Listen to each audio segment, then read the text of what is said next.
شو الأسوأ؟ إنه هذا الجهاز 5 مرات يشتغل غلط، ولا إنه مرة واحدة ما يشتغل وقت الحريق الحقيقي؟ إذا رن بالغلط رح تتضايق، رح تنرفز، رح تقول شو هالجهاز المزعج. بس تخيل لو مرة واحدة سكت، إيه، ما بيضل في حدا يعصب. ومن هون بتبدأ قصتنا لليوم، لأنه براس كل واحد فينا في جهاز نفس هذا الجهاز. بالحلقة الماضية حكينا أنه دماغنا ما بيبني الواقع، وإنما بيبني صورة عنه، بيبني خريطة. يعني بياخد الإشارات مثل الضوء والصوت، وبيبني على التجارب القديمة اللي كانت عنده، وبيقول لك تفضل هذا هو الواقع تبعك. طيب إذا دماغنا هو اللي بيرسم هاي الخريطة، ليش دائما بيبدأ بالخوف؟ ليش دائما أعرض وأول الخطوط تبع هاي الخريطة هو الخوف؟ ليش دماغنا وقت بنسمع صوت بالليل ما بيقول لك هاد ولا شيء يكمل نوم؟ بتنط بتفزع، تفكر دائما بأسوأ احتمال. ليش دائما الخوف أسرع من الحقيقة بدماغنا؟ طيب تخيل معي هلأ إنسان قبل آلاف السنين، مو بمدينة فيها شرطة ومستشفى وخدمات وصحة وتعليم، بالغابة، بس غابة وليل وشجر. هذا الإنسان ماشي بالغابة، بيسمع صوت جاي من العشب. قبل ما يلحق يفكر بيكون هذا الإنسان نط من أرضه. دماغنا بهاي اللحظة ما بيقدر يحلل كل الاحتمالات ويقعد يفكر شو لازم أعمل وشو ما لازم أعمل.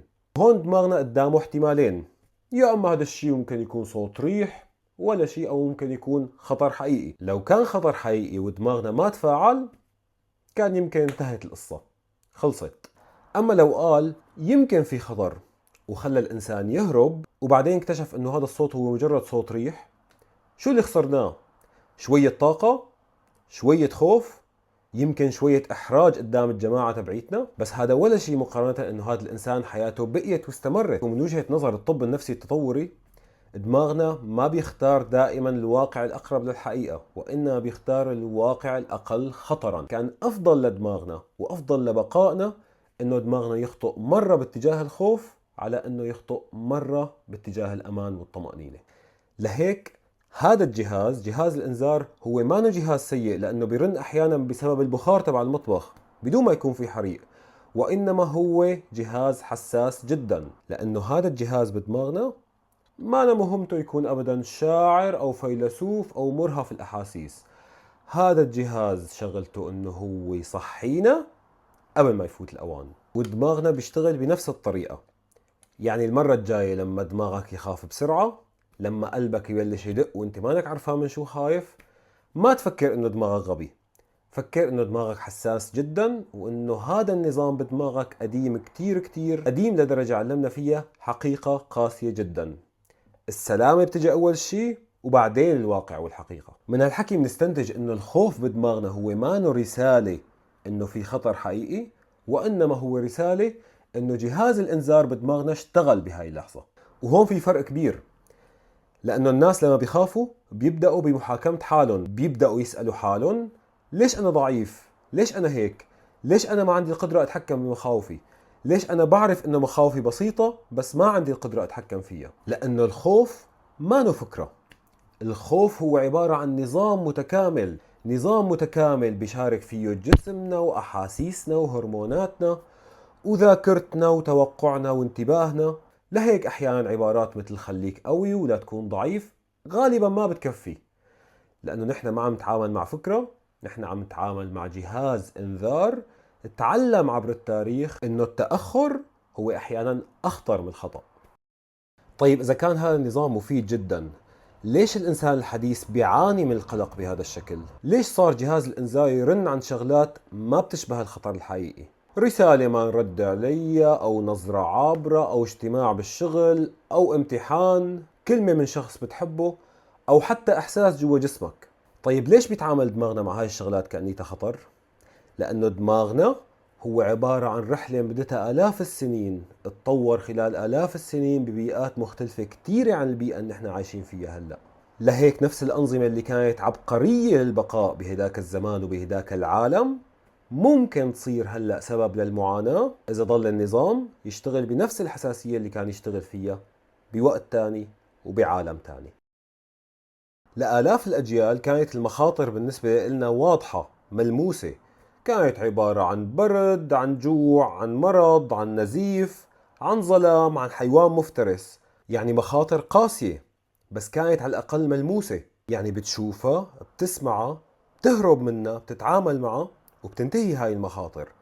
أما اليوم العالم تغير بسرعة مذهلة، نحن صرنا بنصحى كل يوم على آلاف الرسائل، على آلاف الأخبار، على صور من حروب بتصير بآخر الدنيا، بس صورة منلاقيها عنا بغرفة نومنا ببيتنا على موبايلنا أول ما نصحى من النوم. حياتنا صارت عبارة عن مقارنات لا تنتهي، وجوه أجمل، وجوه أبشع، حياة ناجحة وحياة رفاهية وإنستغرام وسوشيال ميديا. حياتنا صارت عبارة عن أرقام، عن إشعارات، عن ديون، عن عقود عمل، عن مستقبل غامض، وعلاقات غامضة أكثر من المستقبل.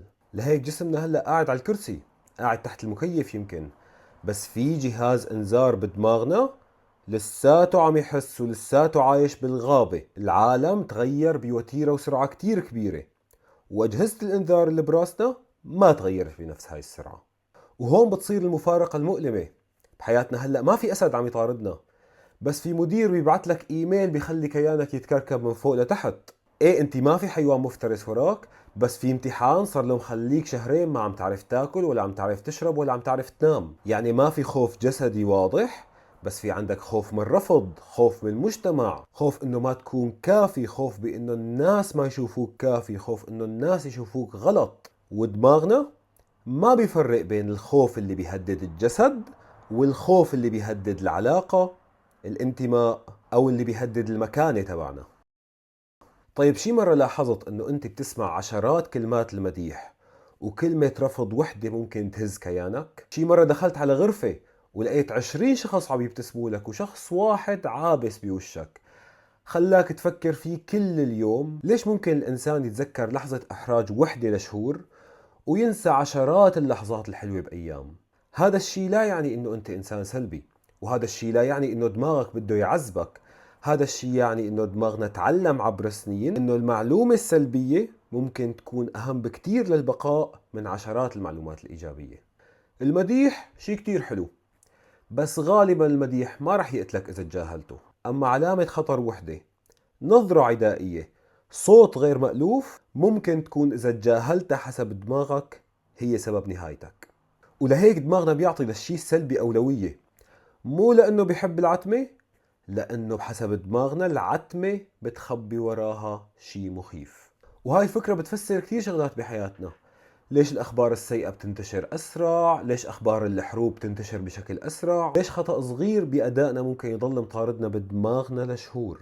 لأنه دماغك ما بيسأل حاله بآخر اليوم شو الشيء اللي فرحني اليوم، وإنما شو الشيء اللي صار معي اليوم اللي ممكن يكون خطر بالمستقبل، شو الشيء اللي شفته اليوم وممكن يأذيني بوقت تاني. بس هو محاولة من دماغنا لحتى يسبق الخطر. بس لسه في درجة من الخوف أعمق بكتير من الخوف الجسدي، اللي هي الخوف الاجتماعي، الخوف من الرفض، الخوف من العار، الخوف انه انت تفقد مكانتك بعيون باقي الناس. وهذا ما شيء تافه. الإنسان اتطور ككائن ما بيعيش لحاله، الإنسان عاش دائما بجماعات، والعيش بجماعات من زمان ما كان رفاهية. الجماعة هي اللي كانت بتوفر له الأمان والأكل والدفء والمعرفة، وأهم شيء فرصة للبقاء. لهيك بالتاريخ البشري انه انت تنطرد بالجماعة ما كان عبارة عن شعور مزعج بس، لا، هو تهديد حقيقي. انه تكون وحدك يعني انه تكون اضعف، يعني تكون فرصتك للنجاة دائما اقل، يعني تكون عرضة للجوع وللمرض وللهجوم. وبهاي الطريقة يمكن نفهم ليش احيانا نظرة الناس بتوجعنا اكثر، ليش نحن بنخاف من الفضيحة، ليش بنخجل، ليش احيانا بنشعر بشعور العار وكأنه هو ألم جسدي. يعني دماغنا ما بيشوف بس كلمات، وانما بيحاول يشوف المعنى اللي ورا هاي الكلمات. هل أنا هلأ صرت مرفوض؟ هل أنا بطلت منتمي لهاي الجماعة؟ هل أنا صرت برا هاي الجماعة؟ وهون بصير الخوف الاجتماعي هو عبارة عن امتداد لجهاز إنذار قديم جدا جدا. وهون بدي أقول لك شيء كتير مهم، أهم من كل شيء حكيناه بهاي الحلقة. إنه نفهم هذا الشيء ما يعني إنه نستسلم للخوف، وما يعني أبدا إنه كل خوف صحيح، وما يعني أبدا إنه نقول خلص إذا هيك صمم الدماغ فهو غير قابل للتغيير. بالعكس، الفهم هو بداية طريق الحرية. لما بتفهم انه الخوف هو مو عبارة عن عدو غبي، وإنما هو عن نظام حماية قديم. بتصير تتعامل مع نظام الحماية اللي موجود بدماغنا بطريقة مختلفة تماما. بتصير ما بتحتقره ولا بتصدقه دائما، وإنما بتسمعه وبتسأله هل هذا الخطر حقيقي ولا هل هذا الخطر هو بقايا نظام الحماية الموجود من سنين بدماغنا؟ هل هذا أسد ولا هي رسالة واتساب؟ هل هذا الطرد من القبيلة ولا هو عبارة عن نقد عابر لازم ما ياخد أكثر من مساحته بدماغنا؟ وهون بنجي للنقطة الأهم بحلقتنا. العلاج النفسي مو هدفه انه نحن نقتل جهاز الانذار او نخلي الانسان ما يخاف ابدا. هذا شيء ما منطقي وما صحي ابدا ابدا. هدفنا انه نعيد ضبط حساسية جهاز الانذار، نرجع نعلم جهاز الانذار تبعنا ايمت لازم يرن وايمت لازم يطفي، انه يتعلم يفرق بين الماضي وبين الحاضر، بين الخطر الحقيقي والخطر المتخيل، بين الاحتمال وبين الواقع. واكيد نفس الدماغ اللي تعلم الخوف بيعرف يتعلم الامان مرة تانية. لهيك المرة الجاي اللي بيخليك فيها مخك تخاف من خطر مانو كبير، لا تبلش فورا تقول لحالك أنا ضعيف، أنا حساس، أنا شخص غير واقعي. لا، وإنما اسأل حالك سؤال واحد: من شو عم يحاول دماغي يحميني؟ من وين إجا هذا الخوف؟ هل هذا الخوف هو واقع أم توقع؟ هل هذا الإنذار يناسب الواقع ولا أنه هو جاي من خريطة قديمة بدماغنا؟ وهون بنرجع لبداية سلسلتنا. بالحلقة الأولى قلنا انه دماغنا ما بيشوف الواقع مثل ما هو وانما بيبني صورة عنه. وبهاي الحلقة بدنا نضيف انه هاي الصورة ما بتكون محايدة دائما، احيانا بتميل للخطر، مو لانه دماغك بيكرهك، لانه دماغك هدفه يخليك على قيد الحياة. ويمكن المشكلة مو انه جهاز الانذار موجود ولا انه رن مرة او مرتين بالغلط. المشكلة بتبدأ لما يصير كل صوت انذار وكل رسالة انذار وكل نظرة انذار وكل موعد وكل امتحان وكل تأخير. وهون ما بيعود جهاز الإنذار بيحمي البيت وإنما بيمنعك تعيش فيه.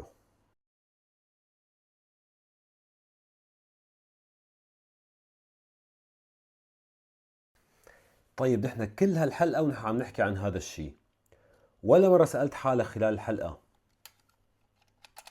مين بيكبس الزر؟